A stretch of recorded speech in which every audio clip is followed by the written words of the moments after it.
Di tengah pandemik yang semakin tidak jelas sekarang ini, tidak banyak yang bisa kita lakukan untuk killing time di rumah. Kalaupun bukan main game, baca komik, paling tidak nonton. Nah, sudah ada berapa film yang kalian habiskan selama masa hiatus bioskop ini?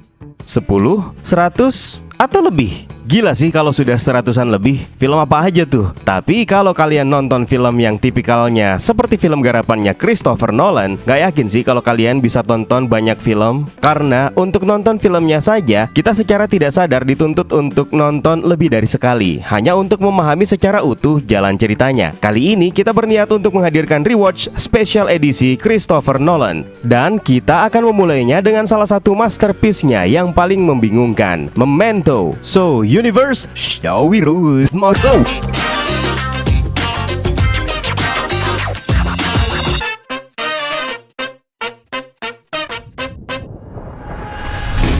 Untuk kalian yang belum pernah merasakan nikmatnya sebuah tontonan yang membuat kalian harus mikir keras untuk memahami jalan ceritanya, maka kalian harus nonton film yang satu ini. Jangan nonton film Marvel mulu deh, ntar bosen loh. Sesekali bolehlah keluar dari jalur mainstream kalian dan tonton film garapan Christopher Nolan yang satu ini, Memento. Ini merupakan salah satu masterpiece Nolan yang tidak boleh kalian lewatkan. Meskipun filmnya memang sudah dirilis sejak tahun 2000 yang lalu. Di masa pandemik ini, rasanya pas untuk kembali menyaksikan film yang super membingungkan banyak orang pada pengalaman pertamanya menonton film ini. Dan seri rewatch kita kali ini bisa dianggap sebagai pemanasan sebelum kita nonton karya terbaru Christopher Nolan yang berjudul Tenet. Masih lama sih, dan untuk kalian yang belum sempat nonton film yang satu ini, seperti biasa kita akan berikan spoiler warning terlebih dahulu. Karena apa yang akan kalian tonton dan kalian dengar adalah cerita dan bahasan hal-hal menarik seputar film ini yang tidak mungkin bisa kita hindari.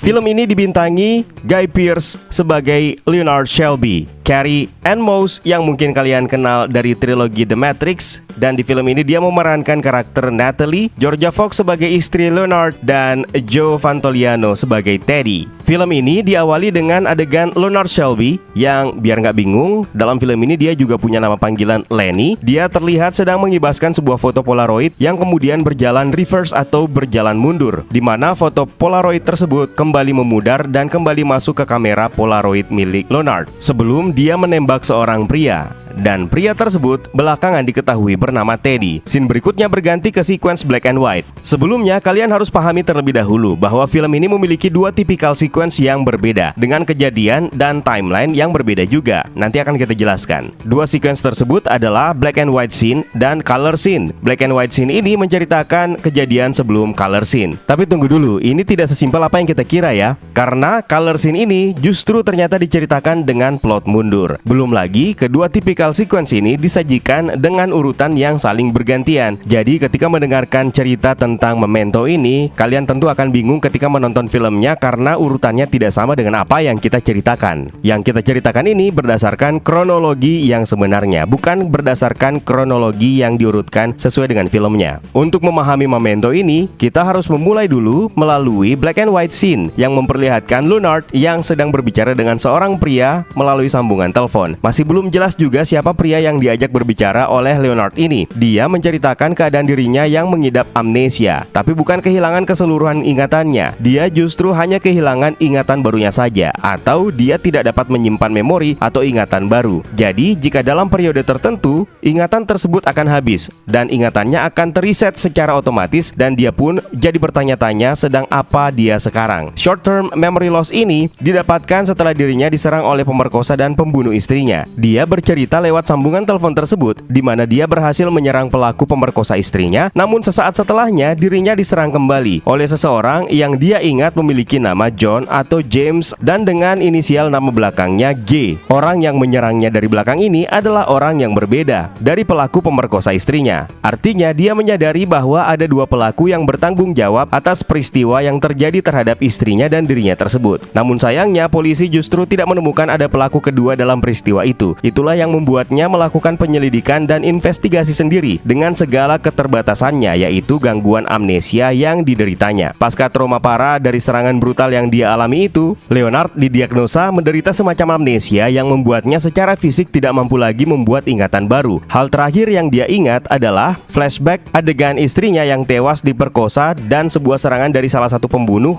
yang membuat kepala Leonard terbentur dengan keras, lalu pingsan dengan ceceran darah tepat di samping mayat istrinya. Dengan bantuan catatan, tulisan tato yang terdapat di sekujur tubuhnya yang dia buat sendiri dan juga foto polaroid yang dia ambil sebagai petunjuk ke depannya jika ingatannya kembali hilang secara otomatis, Leonard pun akhirnya menjalankan misi investigasinya sendiri dan mencari sosok pembunuh istrinya yang sebenarnya. Dalam obrolan teleponnya tersebut, dia teringat kepada seorang kliennya ketika dia bekerja sebagai investigator asuransi. Namanya adalah Sammy Jenkins, yang juga ternyata penderita penyakit yang sama dengannya, yaitu short term memory loss atau anterograde amnesia. Karena kondisi gangguan ingatannya itu, Sammy diceritakan tidak mampu menikmati sajian hiburan TV yang durasinya panjang karena dia akan kebingungan sendiri akibat kondisinya itu. Dia justru hanya akan tersenyum ketika iklan tayang di sela-sela acara. Dalam ingatannya tersebut, istri Sammy diceritakan menderita diabetes. Istrinya itu tidak yakin terhadap gangguan ingatan suaminya. Untuk menguji apakah benar Sammy menderita anterograde amnesia, dia pun meminta bantuan suaminya itu untuk memberinya suntikan insulin. Jika dalam kondisi normal, maka Sammy akan mengingat bahwa dia sudah memberikan suntikan dan akan mengingatkannya bahwa suntikan insulin tersebut sudah dia berikan, dan dia pasti akan berhenti memberikan suntikan tersebut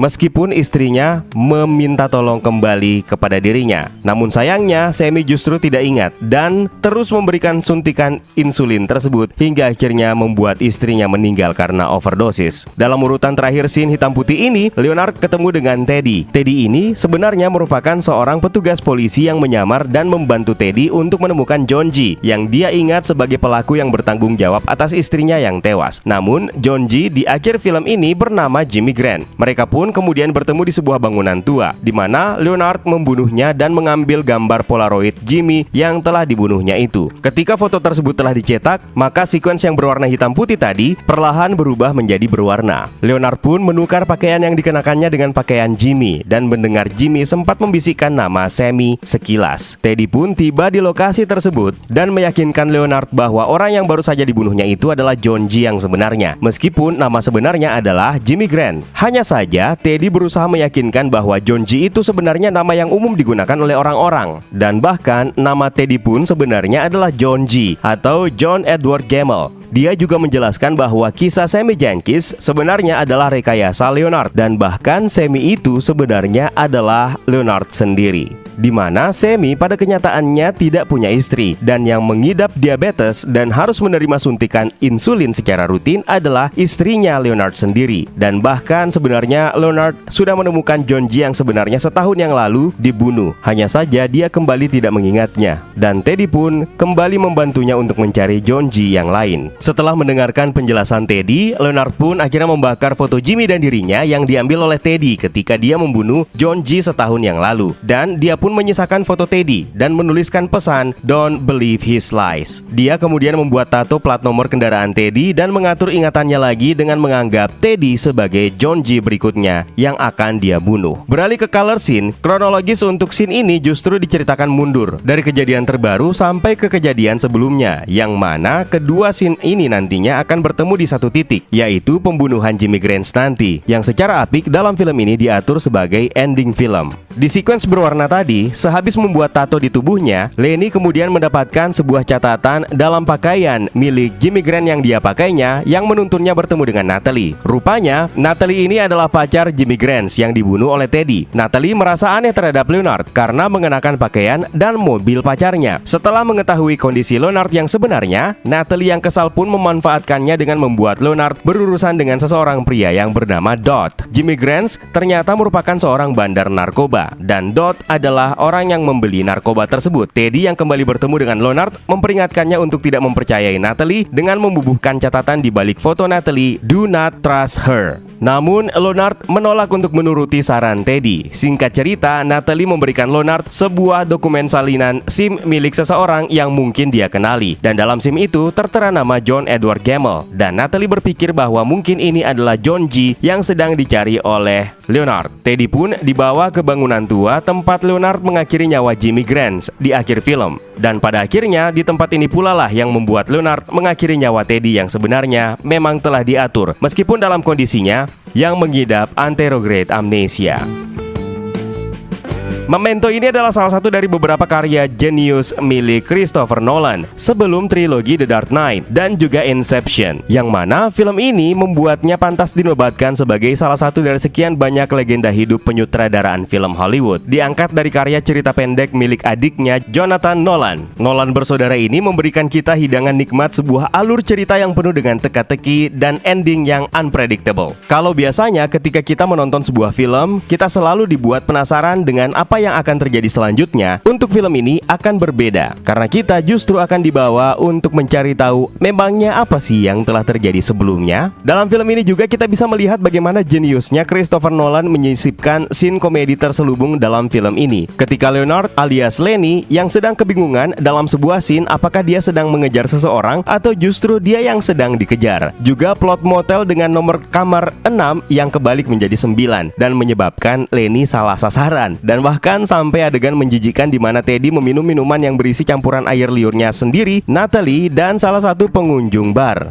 Christopher Nolan sendiri memang sengaja membedakan antara noir scene dan juga color scene dalam film ini untuk menuntun penonton agar tidak tersesat. Kita ibaratnya diajak untuk menyusun puzzle misterius yang dia ciptakan untuk penonton, yang mana pilihan ada di tangan kita untuk menjahitnya secara keseluruhan, yang bahkan ketika puzzle-nya telah tersusun pun kita tercengang dan dibuat bimbang. Apakah Leonard akan menuntaskan misinya untuk membalaskan dendam kematian istrinya atau tidak? Padahal kita sudah tahu endingnya seperti apa. Namun kita dibuat lupa dengan endingnya yang baru saja kita tonton 110 menit yang lalu, alias yang berada di awal film. Kita pun juga tetap saja dibuat sulit untuk memilih apakah memang istri Leonard itu mati diperkosa, atau jangan-jangan justru Leonard sendirilah yang menyebabkan istrinya sekarat karena menyuntikkan obat insulinnya berulang kali, sama seperti yang dilakukan oleh Sammy Jenkins yang diceritakannya. Dua sequence tersebut pun juga dibuat untuk menjelaskan dua kejadian yang berbeda, baik itu timelinenya dan juga sosok sentral di ceritanya, di mana black and white sequence menceritakan Leonard yang menjelaskan keadaannya dengan mengambil contoh kasus Sammy Jenkins yang sama dengannya, serta dia yang mengatur kronologinya sendiri untuk membunuh John G yang di sini bernama Jimmy Grant yang merupakan bandar narkoba dan juga sekaligus pacar dari Natalie. Sementara dalam color scene, Leonard dalam kronologinya dia diatur untuk membunuh John G yang lainnya, yaitu Teddy. Berdasarkan penjelasan Teddy di akhir film, setahun yang lalu Leonard sebenarnya sudah membunuh John G yang sesungguhnya, di mana Teddy lah yang membantunya dan mengambil foto yang memperlihatkan Leonard telah membalaskan dendam istrinya. Tapi kondisi Leonard ini justru membuatnya tidak mengingat kejadian tersebut dan malah masih terus mencari John G yang lainnya untuk dibunuh. Di awal film pun kita sebenarnya dibuat bertanya-tanya apakah pembunuhan Teddy ini justru sudah akan menghentikan Leonard untuk membalaskan dendam istrinya terhadap John G yang lainnya. Teka-tekinya pun juga tidak hanya berkutat di seputar tokoh utama, melainkan juga terdapat di Natalie, sosok wanita yang pada foto polaroidnya Leonard membubuhkan catatan teman yang juga kehilangan seseorang dan akan membantumu keluar dari rasa sedih. Dan kita akan benar-benar dibuat terkejut ketika filmnya hampir menyentuh ending cerita. Planning Natalie benar-benar rapi untuk merekayasa ingatan Leonard dengan menyembunyikan semua pulpen yang sebenarnya bisa digunakan oleh Leonard untuk mencatat setiap petunjuk yang dia dapatkan pada saat itu agar bisa dia rangkai kembali ketika ingatannya kembali lagi ke nol. Kita juga tidak bisa mengesampingkan Teddy sebagai tokoh vital di hampir keseluruhan cerita. Teddy ini digambarkan sebagai pria humoris yang menjadi salah satu teman Lenny atau Leonard dalam misi pencariannya menemukan John G. Sejak awal film, penonton mungkin akan digiring jadi sok tahu untuk menebak siapa sebenarnya sosok Teddy ini, alasan kenapa dia selalu ada di sekitar Leonard, dan mengapa Leonard menuliskan catatan tambahan "Don't believe his lies" di belakang foto polaroid Teddy. Dan siap-siaplah tercengang pada akhir film ketika Teddy menjadi informan kunci untuk mengungkap siapa dirinya yang sebenarnya dan mengakhiri misi panjang balas dendam Leonard. Serta apa yang ada dalam pikiran kalian tentang istri Leonard? Apakah cerita ejekan Natalie tentang istri Leonard ini benar adanya, sama seperti apa yang dikatakan sama Teddy, di mana kadang seorang pecandu itu terlarut dalam pengaruh obatnya sehingga dia tidak menyadari apa yang terjadi di sekelilingnya. Yang mana ini bisa saja berarti ada laki-laki lain memang di rumah Leonard yang tidak dia sadari, dan istrinya memang tidak benar-benar mati dalam kejadian yang dia ingatnya. Dan di akhir cerita, lagi-lagi kita dibuat bimbang untuk memutuskan kita akan berada di pihak yang mana. Bahkan kita tidak bisa dengan tegas menentukan yang mana protagonis yang sebenarnya dalam film ini. Film ini mendapatkan review yang positif dari banyak kritikus film dan membuatnya menjadi salah satu masterpiece Christopher Nolan yang harus kalian tonton. Bahkan saya sendiri benar-benar tidak yakin apakah ada yang bisa memahami film ini hanya dengan sekali tonton saja. Kalau bisa dibilang, bukannya film ini membosankan, Christopher Nolan malah justru membuat kita asik terlarut dalam teka-teki dan puzzle yang sedang dibuatnya. Universe, bagaimana pengalaman kalian menonton film ini? Hanya sekali tonton saja kah? Atau mungkin justru banyak di antara kalian yang mengantuk menonton film ini karena nggak ada assemble-assemble-nya? Coba tuliskan pengalaman dan pendapat kalian di kolom komentar di bawah ya. Kalau kalian suka dengan konten seperti ini, sempatkan like dan subscribe, serta kunjungi juga media sosial kita yang lainnya. Linknya ada di kolom deskripsi di bawah. Jangan lupa di follow ya Universe. So, it's time for me to sign out. My name is Eka. Stay safe and until next time.